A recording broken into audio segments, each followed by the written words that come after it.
Bana, ugali moto, mchuzi pia ni moto. Jonathan Soa baada ya kumaliza adhabu yake ya mechi 5 aliyofungiwa na TFF amezua tena gumzo lingine. Ameweza kutimuliwa na viongozi pamoja na benchi la ufundi la Simba, ameondoshwa kambini na hivi sasa ninavyosema maana yake yupo Dar es Salaam, na hatujui kama kwenye mechi ya dabi viongozi watamtumia au la, na maanisha hatujui kama watamuita au hawatamuita. Sasa nafasi ya Jonathan Soa pia huwa anacheza Selemani Mwalimu tunafahamu, na pia bwana mdogo Baraka Mongosi. Sasa bwana michezo, popote ulipo, unaonaje bwana kuelekea dabi ya Kariakoo ya Jumapili?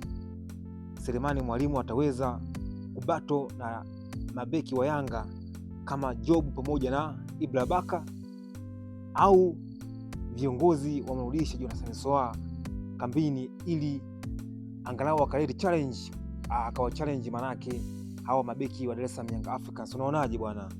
Toa maoni yako, dondosha hapo comment.